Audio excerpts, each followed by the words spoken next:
시민들의 안전과 평화를 과학으로 해결한다. 여기는 생존 탐구 프로젝트 신박한 벙커입니다.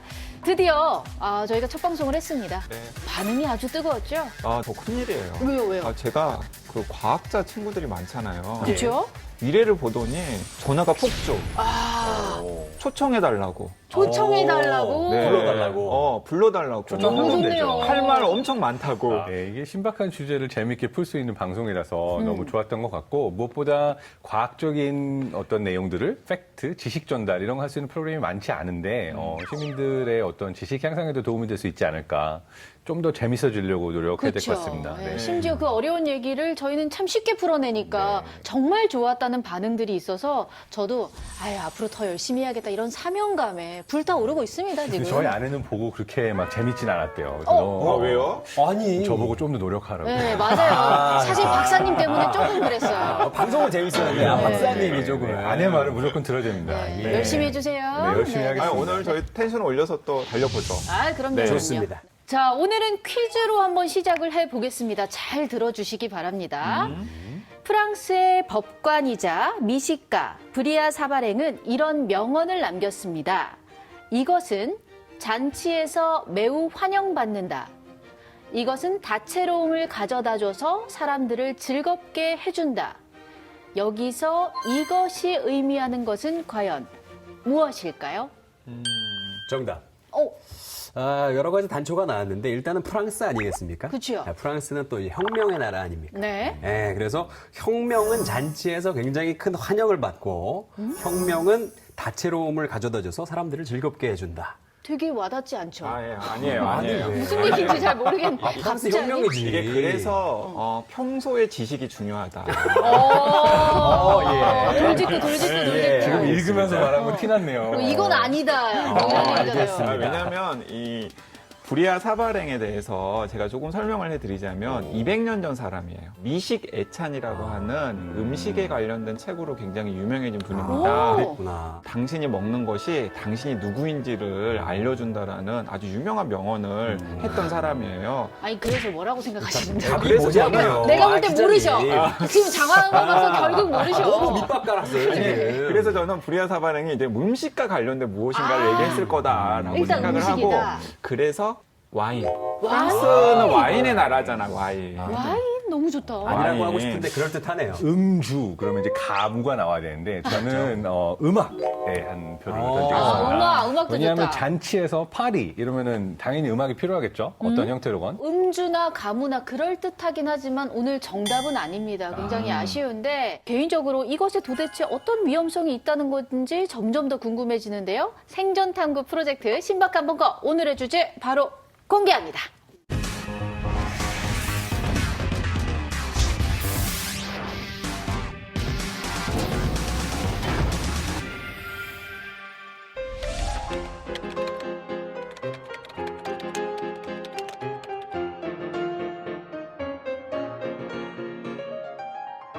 저는 어제도 이 떡볶이에다가 튀김을 이렇게 떡볶이 국물에 묻혀가지고 먹었거든요.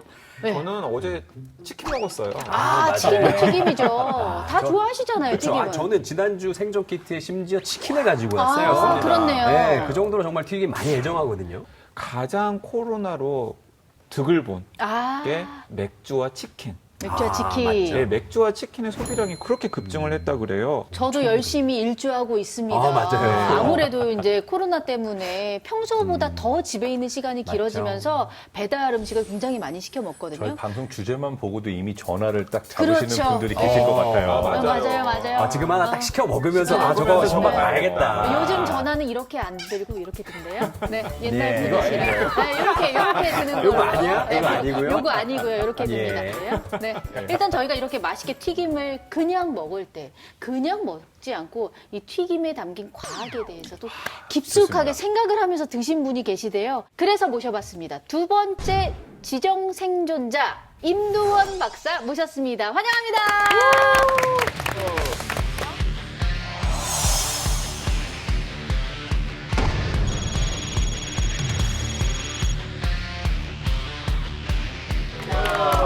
아, 요즘 진짜 핫하신 분이잖아요. 저희가 어렵게 모셨습니다. 반갑습니다. 반갑습니다. 카메라 보시고 또 아, 예. 인사 한번 해주세요. 현재 좀 국립과천과학관에서 근무하는 과학자고요. 밤에는 돈가스집 사위 김돈입니다. 반갑습니다. 장가 잘 가셨네요.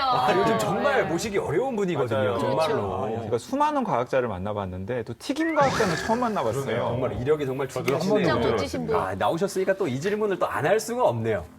온 국민의 난제죠. 탕수육, 부먹, 찍먹. 그 질문은 하지 말아요. 아, 요거 굉장히 그건 안 논쟁이 돼. 있을 수 있는 부분이에요. 저는 부먹.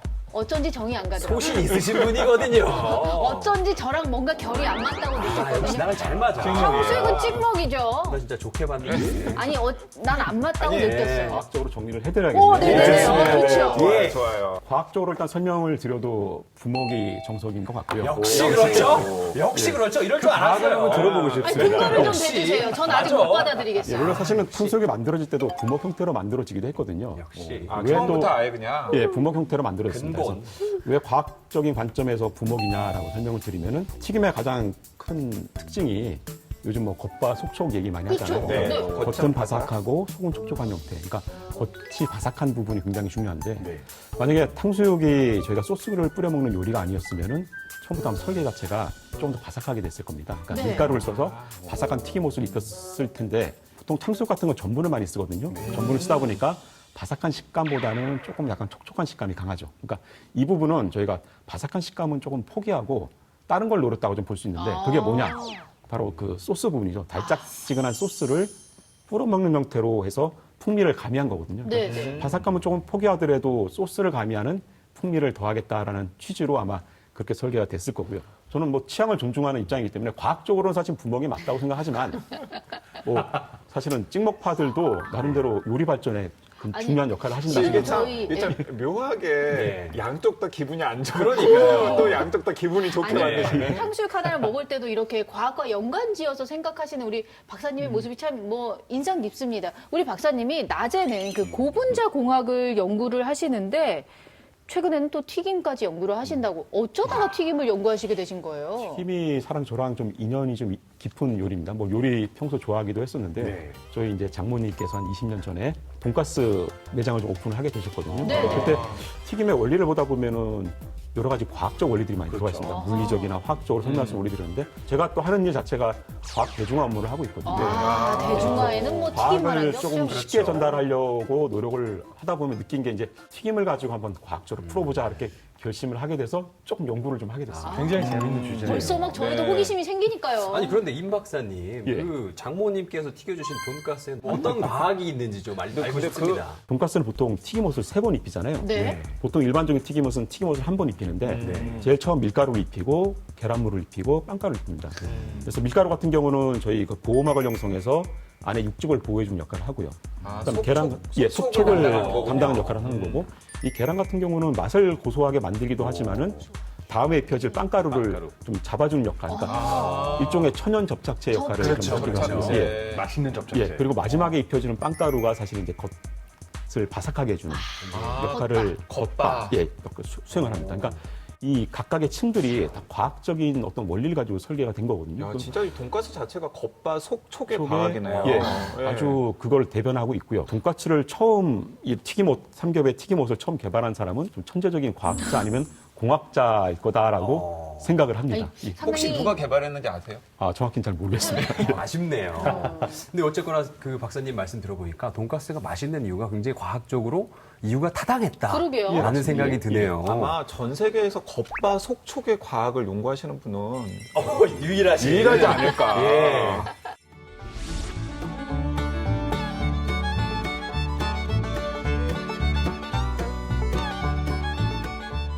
신발도 이것 하면 맛있다. 튀기면. 이런 얘기 많이 하잖아요. 들어봤죠. 처음에 들어봤죠. 얘기했죠. 이 말이 뭐 근거가 있는 말일까요? 뭘까요? 찰리 채플린의 영화 중에 황금강 시대라는 영화가 맞아요. 있어요. 예, 거기 보면 채플린이 구두를 삶아가지고 먹는 장면이 맞아요. 나오거든요. 아, 그래요? 이렇게 저는, 해가지고. 예, 그래서 그 얘기 듣고 아마 그 영화 때문에 이런 얘기 나오지 않았나라고 생각이 더 드네요. 충격적인 거는 한국에서 이 영화의 일들이 실화로 있었다는 네. 얘기입니다. 정말이요? 이게 1969년도에 보도됐었던 내용인데요. 서울역 앞에나 동대문역 앞에 있는 노점상들이 소가죽 구두에서 나온 폐품을 이렇게 나눠가지고서는 막걸리 드시는 분들한테 튀김으로 팔았다는. 새가죽이니까. 네, 근데 이게 정말 몸에 엄청 해로운 거거든요. 그렇죠. 근데 이러한 것들을 이제 튀김 요리로 둔갑시켜가지고 사람들한테 팔아서 그때 적발이 되고 단속이 됐던 사건이 실제로 있었다고 합니다. 먹을 것이 부족했던 그때 그 시절에도 이 튀김에 대한 인기는 대단했다. 뭐 네. 이런 거에 대한 반증이겠죠. 그렇다면 또 여기서 궁금해지는 게 네. 튀김의 대표 주자 치킨. 예. 이 치킨은 언제부터 우리가 즐겨 먹기 시작한 건지 정말 궁금하거든요. 뭐 치킨 하면 이제 미국식 치킨 많이 지금 알고 계시는데 저희 세종대왕께서도 치킨을 즐기셨다는 기록이 좀 나오거든요. 갑자기요? 그때는 치킨이 있었어요? 갑자기요? 세종대왕님이 여기서 게 뭐예요? 여기서 왜 나와? 그때는 예, 백숙 이런 거 아닐까요? 예. 뭐 오늘날 치킨하고 사실 엄밀하게 말하면은 좀 차이는 좀 있을 수는 있는데요. 네, 네. 예, 좀 비슷한 형태의 음식이 등장을 합니다. 네? 그러니까 세종실록에 보면은 네. 세종대왕께서 이제 심지어 실록에 나와요. 예, 실록이 나옵니다. 와, 세종대왕께서 야, 약간 요리인데? 보양 요리로 육전하고 냉면 포함, 육전, 냉면에다가 냉면. 그리고 이 닭튀김 요리, 예, 치킨 요리를 닭튀김 요리. 즐기셨다라는 기록이 좀 나옵니다. 아. 세종대왕님께서 드셨던 음식이 혹시 그 포개라는 예, 거 포개 아닙니까? 한자로는 포개로 아, 있습니다. 포개가 예, 예. 거기서 나온 거구나. 예, 예. 이 포개를 제가 좀 알거든요. 그래요? 이 포개 음식이 뭐냐면 이 포동포동하게 살이 오른 닭을 먹기 좋게 자른 다음에 그것들을 이제 기름을 넣고 달군 이 그릇에다가 넣고 이렇게 볶는 식으로 튀기는 겁니다. 예. 예, 그런 다음에 육즙이 빠져나가지 않도록 이렇게 뒤집어가면서 그거를 이제 간장 소스랑 같이 곁들여서 먹는 이제 그런 음식인데 그게 이제 세종대왕님이 즐겼던 음식이다. 예, 이 포개가 그러니까 지금 오늘날처럼 기름에 풍덩 담가서 사실 네. 튀긴 형태는 아니고요. 예. 약하게 좀 기름을 두르고 앞뒤로 뒤집어가면서 튀긴 형태거든요. 그러니까 저희 스테이크 굽는 거 약간 생각하시면 될 것 같아요. 그러니까 스테이크 기름에 굽는데 스테이크를 굽는. 예, 좀 기름을 좀 많이 넣어서 반쪽씩 튀긴다라고 생각을 하시면 될 것 같아요. 근데 그래도 맛있었을 것 같은데요. 조리법만 들어봐도 뭐 조선식 프라이드 치킨이 포개 만든 것 같습니다. 세종대왕도 즐겨 드셨다는 한국인의 소울푸드 튀김. 그렇다면 튀김을 어떻게 먹으면 더 맛있고 더 건강하게 먹을 수 있을까요? 지금부터 튀김의 비밀에 대해서 알아보겠습니다.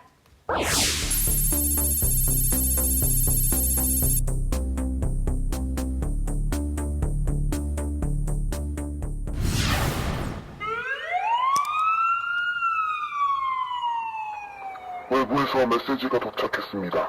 튀김과 관련된 첫 번째 키워드는 중독입니다. 중독. 중독? 네, 다들 들으셨죠? 첫 번째 메시지가 도착했습니다. 첫 번째 키워드 중독. 이건 어떤 의미일까요? 중독? 튀김에 중독이 되긴 하죠. 전 중독됐거든요. 치킨 중독 되지 않으셨나요? 그렇죠. 이미 중독이죠. 네. 이미 중독이지. 그럼요. 맞죠. 네. 맞죠. 튀김은 마성의 매력이 있지 않습니까? 그럼요. 네, 그렇기 때문에 이 말 그대로 중독성이 강하다. 튀김에 대한 중독. 그런 뜻이 아닐까 싶습니다. 중독성이 강하다는 말은 그거 없이 살기 어렵다. 네. 정말 계속해서 찾게 된다. 이런 의미가 있을 수 있는데 이거 생물학적으로도 풀어볼 수 있을 것 같습니다. 그 이유 중에 하나는 우리의 뇌가 우리 몸에서 열량 소모를 제일 많이 하거든요.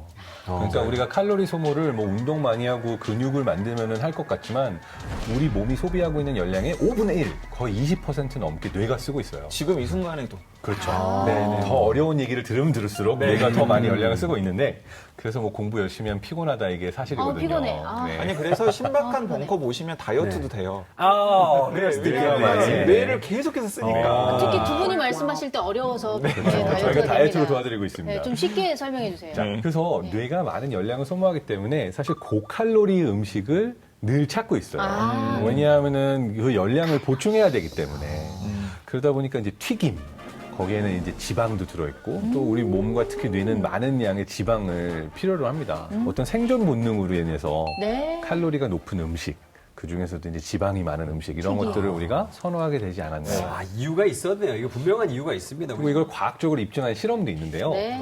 미국의 스크립스 연구소에서 이건 쥐들을 대상으로 한 실험입니다. 세 그룹으로 나눠서 쥐들을 1군, 2군, 3군으로 나눴는데 첫 번째 그룹은 그냥 적당한 칼로리의 먹이를 먹고 두 번째 그룹의 경우는 1시간만 고칼로리의 음식을 먹을 수 있고 세 번째 그룹은 무제한으로 고칼로리 음식을 섭취할 수 있게 했거든요. 근데 이 세 번째 그룹을 살펴보니 점점 가면 갈수록 이 고칼로리 음식 외에 다른 어떠한 것들도 관심을 보이지 않고 마치 그 마약을 맞은 것처럼 계속해서 그 음식만 찾게 되더라. 그리고 몸만 뚱뚱해진 것이 아니라 실제로 뇌 활동이 변해서 이 고칼로리 음식만 막 찾아 나서는 이 정말 음식 중독, 이 고칼로리 음식 중독이 생겨나는 것을 관찰할 수 있었던 실험이 있습니다. 그만큼 이 튀김 이런 맛있는 음식이 주는 그 자극이 강하다는 얘기인 거잖아요. 마약만큼. 그렇죠. 그러니까 내 입장에서는 똑같은 음식들이 있으면 웬만하면 내가 어디 많이 움직이지 않고 내가 많이 열량 소모하지 않고 가장 많은 칼로리를 섭취할 수 있는 음식을 좀 선호하는 거죠. 네. 그래서 맛있는 음식 보면 다 칼로리가 높아요. 죄책감 가지지 마세요. 치킨 먹을 때 우리는 뭐 어쩔 수가 없는 거예요. 이게 과학적으로 증명이 된 거니까 어쩔 수 없이 당당하게 드세요. 네, 어쩔 수 없이 네. 중독이 된 거니까 어떻게 몸이 원하는 걸 먹는 게 내 제일 중추가 건강한 거예요. 원하는데 네. 어떡해요? 맞습니다. 그렇지 않습니까? 이제 하지만은 제가 약간 악역을 맞자면은 이제 튀김을 먹을 때 약간 조심할 필요는 있어요. 튀김을 주로 이제 식물성 기름, 그러니까 불포화 지방을 많이 쓰긴 하는데 여기 이제 트랜스 지방이 많이 없다고 좀 생각을 하시는데 사실은 기름도 오래 가열하면은 마가린 만들 때 트랜스 지방이 생기듯이 기름도 오래 가열하면은 트랜스 지방이 좀 생기긴 하거든요. 트랜스라는 건 약간 분자 구조랑 관련인데 그래서 뭐 시스 트랜스. 그래서 시스가 약간 배 모양 이렇게 네네네네. 이런 모양의 분자 구조면 트랜스는 약간 의자 모양 구조거든요. 그러니까 이렇게 돼 있던 게 사실 이렇게 좀 바뀐 거죠. 그러니까 가공 과정에서 좀 형태가 변하는데 이 트랜스 지방이 몸에 좀 안 좋은 영향을 많이 끼치기 때문에 좀 관심이 가는. 또 한 번 정리하면 포화지방이라고 다 나쁜 게 아니고 불포화지방이라고 다 좋은 게 네, 아니고 네, 네, 네. 그중에서 우리가 제일 조심해야 될 거는 트랜스 지방이다. 트랜스 지방. 이렇게 포화 보면 지방 되겠죠. 중에서 트랜스 지방. 이제 트랜스 지방이 우리 몸에 들어가면 어떤 영향을 주냐면은 그 불포화 지방 중에서 이제 좋은 지방이 있고 나쁜 지방이 트랜스 지방인데 좋은 지방이 보통 우리 몸을 구성하고 있는 세포의 막을 만드는 데 쓰이거든요. 네. 근데 트랜스 지방이 우리 몸에 들어가면은 우리 몸이 이 나쁜 재료도 세포의 막을 만드는 데 사용을 하는 거예요. 그 나쁜 재료로 만들어진 세포의 막은 세포 안에 있는 물질이나 노폐물들이 밖으로 왔다 갔다 하는 것을 차단하는 역할을 하기 때문에 우리 신체에 전반적으로 안 좋은 영향을 미친다라는 여러 가지 연구 결과가 나오고 있고요. 예를 들어서 미국 캘리포니아 대학 연구팀이 45세 이하의 건강한 남녀 1000명을 대상으로 트랜스 지방 섭취량과 기억력 테스트를 진행을 했더니 네. 트랜스 지방을 많이 섭취할수록 기억력이 감퇴된다라고 하는 어머나. 연구 결과도 있고요. 네. 최근에는 트랜스 지방과 암과의 연관관계 혹은 트랜스 지방과 고지혈병과의 연관관계 등이 계속 드러나고 있기 때문에 지금 우리나라 정부를 포함한 각국 정부들이 식품에서 트랜스 지방의 함량을 낮추고자 여러 가지 노력들을 기울이고 있죠. 네, 그럴만하네요. 저도 지금 뭔가 이렇게 예전 같지 않은 느낌인데 기억력이 오락가락해요, 약간 그런 느낌이 있어요. 그러니까 진짜? 트랜스 지방을 당장 좀 줄여야겠다는 생각이 듭니다. 진짜 우리가 고소한 맛이랑 이 기억력이랑 맞바꾸고 있었어요. 그러니까. 근데 심지어 기억력 감퇴뿐만 아니라 치매까지 영향을 미친다는 이야기를 들었거든요. 끔찍합니다. 일본에서 실험한 결과를 좀 보면요. 일본에서 아마 혈중, 그러니까 혈관 속에 흐르는 피에 트랜스 지방 농도를 가지고 실험을 한 내용이 있습니다. 그래서 농도가 낮은 사람들에 비해서 농도가 높은 사람들이 치매가 발병할 확률이 52%에서 많게는 74%까지 증가한다는 연구 결과도 있습니다. 와, 이 튀김을 많이 먹는 게 진짜 이 뇌한테 안 좋은 영향을 많이 끼치는 것 같아. 진짜 뇌를 괴롭히는 일인 것 같다는 생각이 진짜 드는데요. 기름을 써서 요리하실 때 고온에서 장시간 방치하지 않도록 하는 것도 중요할 것 같고요. 또 오래된 기름들은 너무 아깝다고 오래 쓰지 마시고 좀 적절할 때 폐기하시는 것도 좀 트랜스 지방 위험으로부터 좀 피할 수 있는 방법 같습니다. 네. 또 아주 중요한 게 저희가 뭐 트랜스 지방 뭐 이러면은 사실 시청자 입장에서는 그 대체 뭐가 좋은 거고 뭐가 나쁜 거야 이게 사실 구분하기 좀 어려울 수가 있어요. 머리 좋은 아이를 해서 기르고 싶어 하잖아요. 네. 사실 신경 세포를 구성하는데도 지방이 굉장히 중요해요. 지방산이.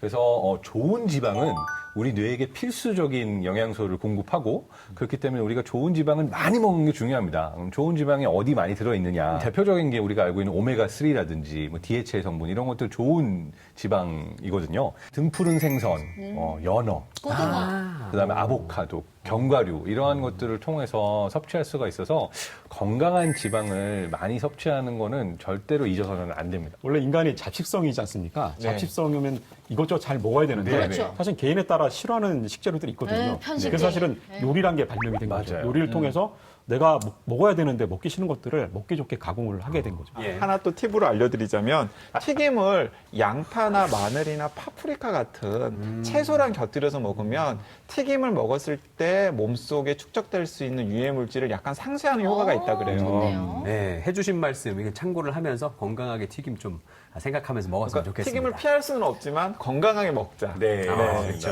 그래야 많이 먹으니까. 끊을 순 없잖아요. 자, 다음 메시지 들어보죠. 외부에서 메시지가 도착했습니다. 튀김과 관련된 두 번째 키워드는 조리혁명입니다. 자, 두 번째 메시지가 도착했습니다. 이번 키워드 조리혁명. 튀김과 조리혁명. 뭐 감이 좀 오시나요? 그러니까 사실 요즘 전 국민이 튀김에 또 관심을 가지게 된 중요한 계기 중에 하나는 저는 이것이 필수 가전 제품이 되었기 때문이라고 생각합니다. 뭘까요? 핫템. 오븐? 핫템 핫템. 혹시 다 집에 있잖아요. 혹시 제가 생각하는 그거 아닙니까? 맞아요. 에어 에어프라이어. 저도 있어요. 다 있죠. 뭐. 그거는 정말 뭐든 다 집어넣어서 먹으면 뭐든 다 맛있던데. 그게 너무 심각할 정도로. 진짜 사실 맛있어요. 궁금한 게 박사님 그 에어프라이기는 기름이 없어도 음식이 굉장히 잘 튀겨지잖아요. 예, 튀겨지는 건 이 지는데 원리가 뭡니까 이게? 원리는 사실은 일반 튀김기랑 거의 비슷합니다. 일반 튀김기가 사실은 뜨거운 기름을 쓰잖아요. 예. 네. 기름을 가열하다 보면은 저희가 대류라는 현상 많이 들어보셨을 텐데 네. 물이 끓을 때 이렇게 위아래로 어, 이렇게 예. 기름도 섞이는 마찬가지로 뜨거운 거는 위로 올라가고 차가운 거 내려가면서 예. 대류 현상이 빠르게 일어나거든요. 그러다 보면 열이 이제 그 튀김 재료에 골고루 전달이 되는 거죠. 특히 이제 기름은 물보다 훨씬 높은 온도까지 끓일 수 있어가지고 예. 고온을 식재료한테 전달할 수 있는 장점이 있는데 근데 기름을 쓰지 않고 건강 때문에 어떻게 튀길까를 이제 과학자들이 고민하다가 그러면 기름만큼 200도까지 올릴 수 있는 물질이 뭘까라는 고민을 찾은 게 이제 공기죠. 공기도 200도 이상까지 가열이 가능하거든요. 가열을 예. 시키면 되니까. 가열시키면은 에어프라이어. 대류가 일어나죠. 근데 공기의 가장 큰 단점이 하나 있습니다. 빨리 가열되긴 하는데 또 빨리 식기도 하거든요. 예. 그래서 대류를 식히다가 식어버리는 거죠. 식어버리면은 식재료에 열이 전달이 안 되는 문제점이 있어서 또 고민하다 만든 게 이제 그 위쪽에 팬을 달았습니다. 네. 팬을 달아가지고 뜨거운 공기를 빨아들인 다음에 강제로 밑으로 뿜어내거든요. 그러다 보면은 이 대류 현상이 빠르게 일어나죠. 그러니까 공기가 식기 전에 식재료한테 열을 가할 수 있게끔 만들어준 게 이제 에어프라이의 원리가 되겠습니다. 아, 그러면 튀김기에서 기름이 대류하는 걸 공기로 대체를- 흉내내 주는 게 흉내를 에어프라이어군요. 냈죠. 저는 예 맞습니다. 좀 이해가 확 되는 것 같기도 하고. 하지만 네. 근데 저는 더 그 신기한 게 뭐냐면 기름이 없잖아요. 아예. 네, 맞아요. 그게 너무 신기했어요, 솔직히. 네, 근데 진짜. 그러니까 공기를 가열해가지고 기름처럼 대류 현상을 만들어 준다고 하더라도 에어프라이어 기기 내에 예. 음식물이 튀겨진다라는 것 자체가 좀 그러니까 신기하거든요. 음식물 자체에 사실 기름이 좀 어느 정도 포함이 돼 있거든요. 아. 그 기름으로 튀겨서 약간 튀김 맛이 나는데 사실은 아. 기름에 담갔을 때보다는 풍미가 그래요. 조금 모자라죠. 맞아. 그래가지고 저희 어머니가 에어프라이어 엄청 쓰시다가 이제 또 요즘 안 쓰시더라고요. 왜냐면 이게 음식을 하고 나면은 약간 조금 그 기존의 그 튀김과는 다르게 좀 뻑뻑하다고. 뻑뻑하고 건강한 맛이 나죠. 네, 기름이 건강한 맞아, 맛. 진짜 건강한 맛. 하지만 맛없는 맛. 기름이 별로 안 느껴진다라는 거예요. 기름이 쫙 빠지는. 그걸 대체할 수 있는 레시피들이 많이 나와 있죠. 어떻게? 저도 뭐 초기에는 에어프라이를 사실 튀김기라고 저는 분류를 안 했었거든요. 이거 네. 가짜다.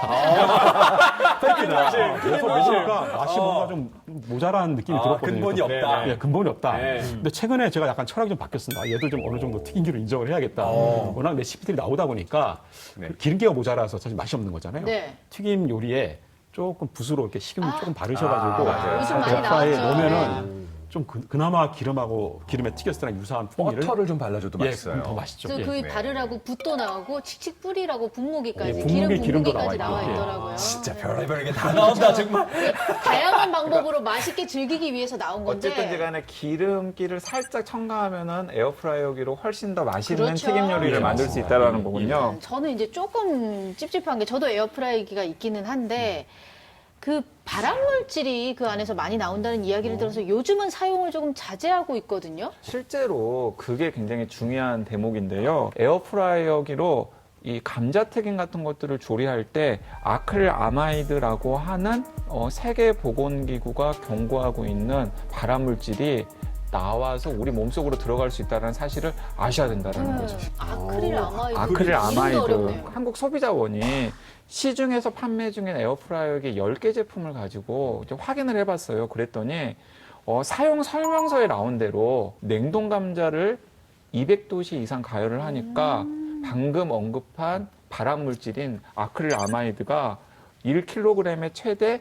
1720 마이크로그램씩 검출이 되었습니다. 많은 양. 이것은 많은 양이에요. 왜냐하면 유럽연합 기준치로 하면은 3.4배가 넘는 양이고요. 네. 국내 기준으로도 1.7배가 넘는 양이에요. 네. 실제로 아크릴아마이드가 다양한 종류의 암을 일으킬 수 있는 물질, 그래서 감각 이상이라든지 저림 통증 같은 것들을 유발할 수 있다고 알려져 있는 물질 중에 하나입니다. 그래서 고온으로 장시간 조리하면 이런 문제가 생길 수 있다고 하는데 사실 음식 조리하다 보면 이런 일이 안 생길 수는 없어요. 또 헷갈리실까 봐서 제가 언급을 해드리자면 아크릴 아마이드라는 게 에어프라이어 기에서 나오는 건 네, 아니에요. 네. 그것도 아니에요. 네, 그것도 아니고요. 그러니까 녹말 성분이 들어있는 식재료를 고온에서 오랫동안 가열을 맞아요. 하면은 자연스럽게 아크릴 아마이드라고 하는 발암물질이 생긴다라는 겁니다. 고온에서 노출이 오래되면 생성이 됩니다. 그래서 이걸 없앨 수 있는 방법이 이제 너무 고온에서 오랫동안 조리하지 않는 방법도 있을 것 같고요. 또 한 가지 저희 감자튀김 할 때 아크릴아마이드가 많이 나오기 때문에 한 가지 비법을 좀 알려드리면 오, 네. 비법 좋아요. 적어놓으셔도 될 것 튀김집 같은데 사위. 역시. 일단 생감자를 좀 썰고요. 네. 이거를 물에 좀 담가 놓습니다. 네. 뭐 찬물에 하셔도 되고 뭐 물하고 식초를 섞으셔도 되고요. 요리 프로그램 같아요. 좋아요. 지금 잠깐 중요한 오시면은 순간이거든요, 지금. 저희가 그 감자에는 녹말 전분 성분이 굉장히 많이 들어있는데 이게 좀 어느 정도로 용출돼서 나오거든요. 그러면 이제 아크릴아마이드가 생성될 수 있는 가능성을 좀 어느 정도 줄일 수가 있는 거죠. 그리고 감자를 썰 때도 좀 이렇게 바삭하게 좋아하시는 분들 얇게 써시잖아요. 네. 얇게 써는 것보다는 조금 영국식 감자튀김처럼 좀 두껍게. 두껍게 썰어주시는 게 표면적을 좀 줄여서 아크릴아마이드 생성을 줄일 수 있는 또 비법이 되겠죠. 예. 아크릴 아마이드가 최소한으로 나오게 하는 뭐 최적의 온도 같은 게 있습니까? 온도와 시간 좀 알려주세요. 보통은 이제 에어프라이 쓰면은 나 이제 건강하게 튀겨라는 생각에 온도 올리죠. 높이 올리시고 그렇죠. 시간도 한참 돌리시는데 오히려 더 몸에 안 좋을 수가 있거든요. 그러니까 100도 미만 정도 하셔가지고 190 도 이하? 30분 이내에 조리를 끝내주시는 게 좋습니다. 예. 네, 이렇게 고온에서 장시간 사용하지 않으면 발암물질 걱정 없이 에어프라이어로 안전하게 음식을 해먹을 수 있다는 점 여러분 기억해 두시기 바랍니다.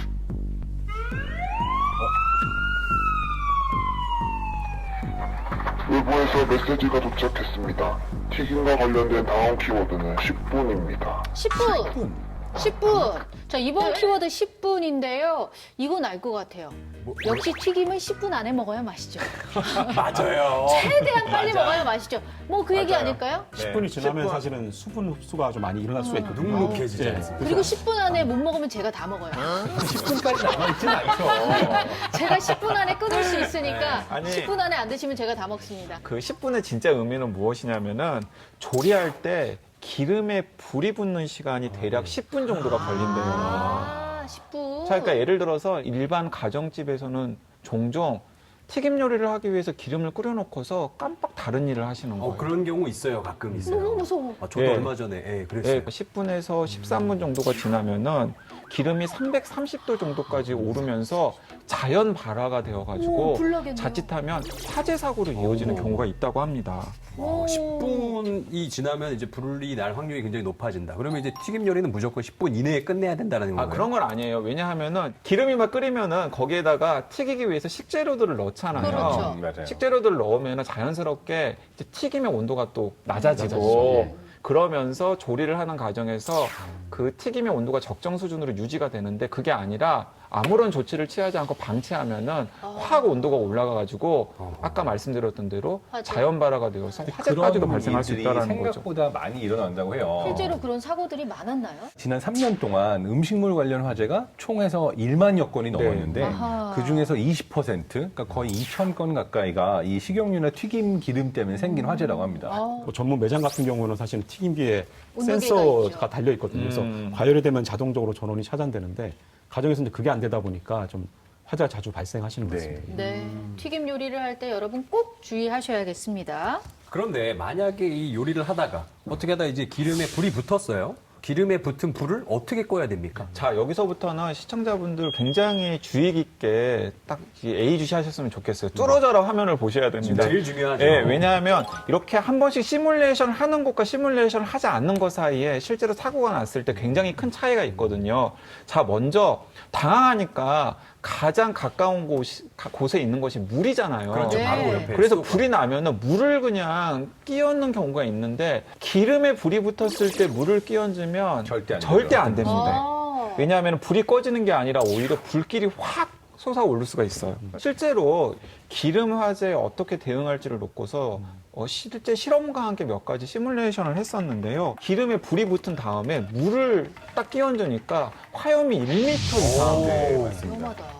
네, 엄청 위험하죠. 그럼- 왜냐하면은 이제 물이 기름에 닿으면 기름의 온도가 거의 한 300도 이상이기 때문에 예. 물에 끓는 점이 100도잖아요. 예. 그러니까 순식간에 기화를 하는 거예요. 그죠. 그러면서 액체에서 기체가 되면서 갑자기 확 팽창을 하면서 그 팽창하는 것을 따라서 불길이 같이 맞아요. 아, 확산이 되는 거죠. 또 사방으로 튈 수도 있겠네요. 혹시 그 장모님 댁에서도 이런 비슷한 사고가 있었나요?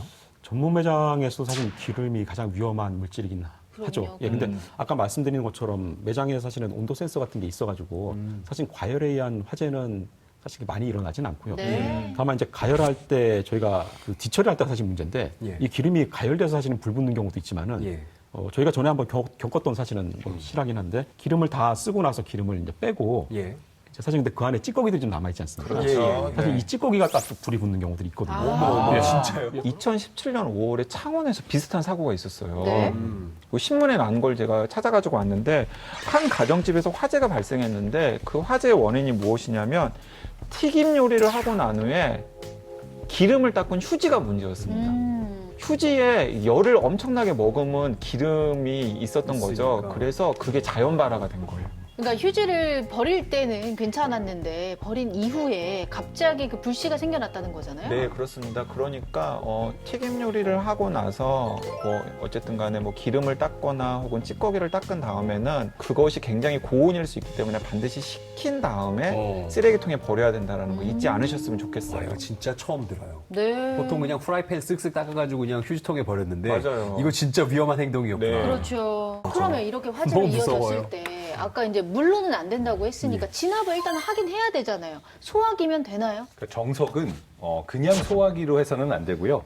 그 산소 차단과 냉각 기능이 있는 K급 소화기라고 있습니다. K급 네, 소화기? K가 코리아의 K가 아니고 K가 그 코리아인가요? 키친. K 방역 뭐 이런 키친. 건가? 키친의 아, K입니다. 키친. 네, 주방을 K구나. 의미하는 키친에서 아, 하고 그리고 주방용 소화기가 따로 있어요. 따로 있습니다. 그거보다 조금 더 그 실생활에서 하기 좋은 불 끄는 법들이 있겠죠. 네. 뭐 아까 말씀하셨던 것처럼 사실 제일 좋은 거는 주변에 있는 음식 재료를 그냥 넣는 것이 효과적입니다. 배추라든지 상추라든지. 그러니까 그 장 박사님께서 정확하게 설명해 주셨듯이 이제 배추님을 기름에다가 딱 넣으면 일단은 기름의 온도를 낮춰주는 효과가 있고요.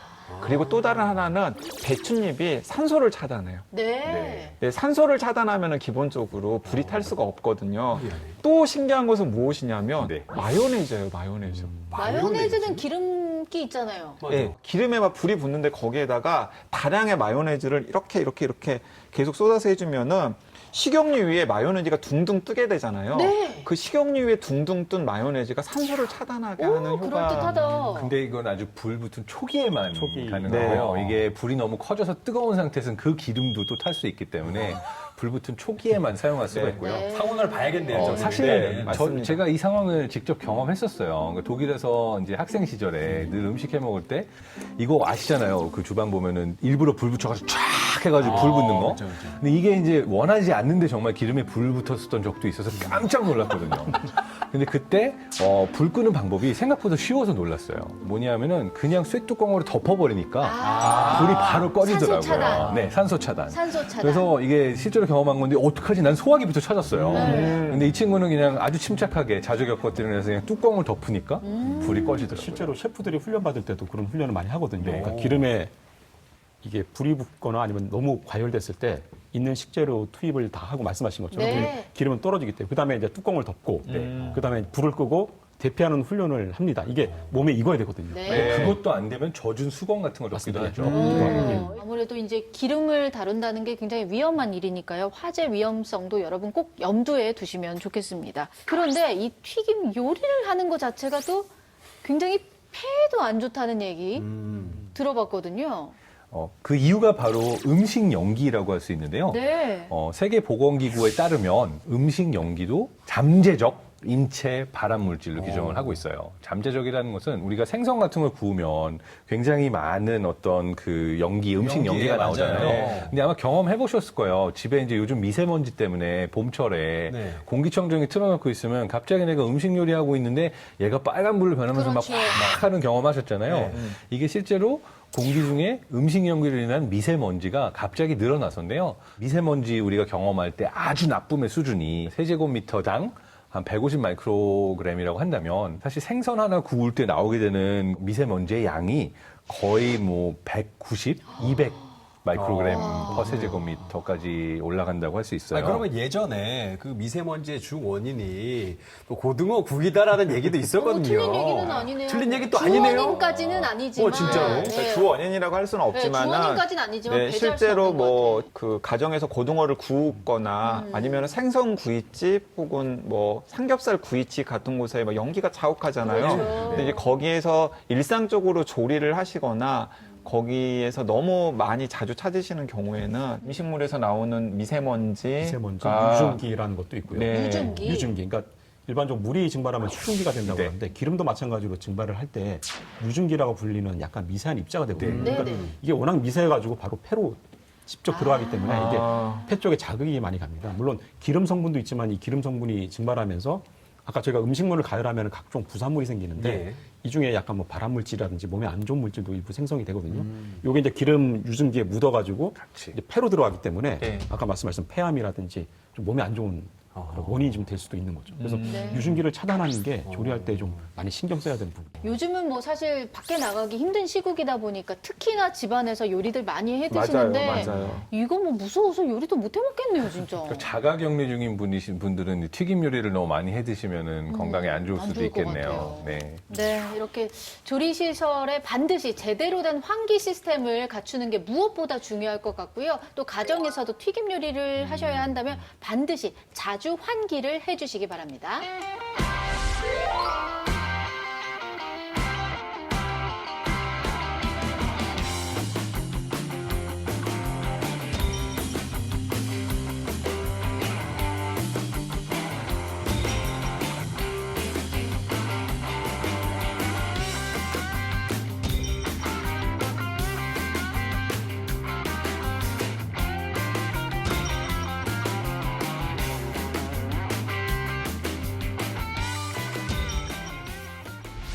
튀김의 그 어두운 면은 다 제쳐두고 우리가 건강하고 안전하게 튀김을 먹기 위해서 직접 준비를 해오신 생존템들이 담긴 신박한 생존 키트를 열어보도록 하겠습니다. 자, 오늘은 뭐부터 꺼내볼까요? 이거. 오, 또 기름 가지고 오셨어. 이거 너무 많이 사용하는 이 흔한 템이잖아요. 네, 이거 맞습니다. 저희 집에도 있는 건데 누가 갖고 오신 이거 거예요? 제가 가지고 왔습니다. 이거 뭐예요? 네, 제가 가지고 왔는데요. 튀김 요리의 가장 좋은 식용유는 제가 가져온 정제 옥수수유라고 아, 합니다. 옥수수유예요? 네, 정제 옥수수유. 왜 정제 옥수수유가 튀김 요리에 가장 좋냐면 이 높은 온도를 오랜 시간 동안 유지하기 때문에 장시간 튀김을 해야 할 때 최적의 기름이 정제 옥수수유라고 해요. 하루만 일찍 알려주셨어도 어제 콩기름 안 샀을 텐데. 진짜 어제 주문해서 오늘 새벽에 도착했거든요. 참기름도 사실 튀김에 괜찮습니다. 괜찮아요? 네, 다행이네요. 진짜. 인증 받았어요. 네, 아예 반품할 뻔했잖아요. 올리브유 같은 게 저희가 발연점이 좀 낮다고 표현하는데요. 발연점이 뭐냐고 하면 이제 기름을 가열하게 되면 어느 정도 온도가 이상이 되면은 기름 표면에서 연기가 나거든요. 네. 이게 뭐냐면 이제 기름이 분해되면서 그 분해된 성분들이 날아가는 겁니다. 그러니까 이 발연점이 낮다는 얘기는 온도에 좀 취약하다는 얘기겠죠. 일찍 분해가 되니까. 예. 그래서 올리브유 같은 경우는 발연점이 좀 낮거든요. 아. 그래서 튀김에는 조금 부적합하고 샐러드 같은 데 좀 쓰시는 게 맞고 튀김용으로는 옥수수유나 아까 말씀한 대두유 같은 콩기름 같은 거는 발연점이 200도 이상이기 때문에 좀 안전하게 튀김을 즐길 수 있게. 그리고 또 옥수수유나 대두유가 올리브유나 혹은 포도씨유 등에 비해서 싸요. 자, 여러분 튀김 요리할 때는 옥수수유 혹은 대두유. 대두유. 네, 대두유가 콩기름. 좋다는 점. 그렇지만 또 너무 많이 사용하면 안 좋기 때문에 적당한 적당량. 양으로. 네. 아, 물론입니다. 자, 다음 생존템을 꺼내볼 텐데요. 이거는 진짜 생존템이에요. 그냥 저 마시라고 가지고 온 건가? 제 건데요. 지금 딱 땡기는데 맥주죠, 맥주. 이거 누가 가져오신 제가 건가요? 놨습니다. 저한테 선물 주시는 예, 건가요? 좀 끝나고 나서 드셔도 될 것 같고요. 감사합니다. 이거 왜 가지고 오신 거예요? 맥주잖아요. 튀김 박사님이 또 맥주를 가져오시네요. 배우신 분. 튀김하고 사실은 튀김의 잘 맥주죠. 어울리기도 하죠. 예. 교양 있으신 분이에요. 유럽 같은 경우 튀김을 만들 때 맥주를 좀 많이 섞습니다. 예, 그래서 그 이유 중에 하나가 이 맥주에는 좀 알코올 성분이 들어있고 또 일부 탄산이 좀 들어있거든요. 탄산 같은 경우 이제 이산화탄소가 물에 녹은 건데 이 특징이 이제 물보다 좀 기화가 빨리 됩니다. 그러니까 기체화가 되게 빨리 되기 때문에 튀김옷에 넣었을 경우에 이제 그 기화되면서 튀김옷에 이제 구멍들을 많이 만들게 되죠. 그래서 훨씬 더 바삭한 식감을 만들어낼 수가 있거든요. 그래서 아, 그럼 튀김옷 반죽할 때 그때, 맥주를 넣는 적당한 건가요? 양을 넣어주시면 되고 남는 거는 같이 먹는 튀김하고 거고. 같이 드시면 되고요. 그런 점도 있고 사실 맥주 자체가 또 약간 갈색을 많이 띠지 않습니까? 네네네. 튀김 옷발도 좀 색깔이 좀 살아나기도 하고요. 진짜요? 약간 그런 디테일까지. 맥주에 따라 또 향이 좀 다르기 때문에 튀김의 풍미도 약간 좀 여러 변할 가지가 수도 너무 있고요. 좋다. 이런 것들을 활용하시면은 자기만의 레시피를 좀 완성할 수 있지 않을까 해서 한번 들고 와봤습니다. 자, 다음 생존템 알아볼 텐데 제가 아까부터 굉장히 눈여겨보고 있었습니다. 이거 모래 같아요, 모래. 모래? 모래. 이게 왜 지금 뭐 왜? 기름하고 관련돼서 튀김하고 관련돼서 나온 건지 모래예요. 나 소리 이거 누가 들어. 가져왔는지 알겠어요. 장 제가 박사님. 가져왔습니다. 네. 왜 가지고 오신 거예요? 중동이나 인도 같은 데서는 모래를 사용해서도 튀김 요리를 많이 먹는데요. 기름 사용량이 적어서 더 건강하게 튀김 요리를 즐길 수 있는 방법 중에 하나라고도 합니다. 그 한과도 사실은 첫 창기 때는 좀 모래를 사용해서 튀겼다고 합니다. 그러니까 워낙 좀 기름이 귀하다 보니까 이렇게 큰 가마솥에 모래를 넣고 그 한과를 위해서 그 반죽한 반죽을 넣어서 이제 튀겼다고 하는데 아무리 좀 대류 현상이 좀 일어나지 않으니까 네. 골고루 좀 튀겨지지 않다 보니까 모양은 조금 예쁘진 않았던 것 같습니다. 그래서 그런 형태로 저희도 좀 즐겨 먹었다고 합니다. 마지막 생존템을 한번 꺼내 보도록 하겠습니다. 이건 누가 가져왔는지 너무 알겠습니다. 자, 윤주 씨, 네. 어디 장난감을 방송 중에 가지고 와요. 아, 생각이 있어서 가지고 놀려고 왔습니다. 이거 또. 아이고, 가져온 거 보세요. 아니에요? 자, 보세요. 일단 들어보세요. 윙치킨. 윙치킨. 그런 의미로 갖고 온 거예요. 깊은 생각이 있습니다. 윙치킨. 장난치는 게 아니라 네. 요즘에는 그 튀김 유증기와 싸우면서 이 더운 날 고생하시는 이 튀김 업계 이 종사자분들을 위해서 로봇이 대신 치킨을 튀겨주는 거예요. 오, 네. 진짜로요? 진짜로요. 정말로요.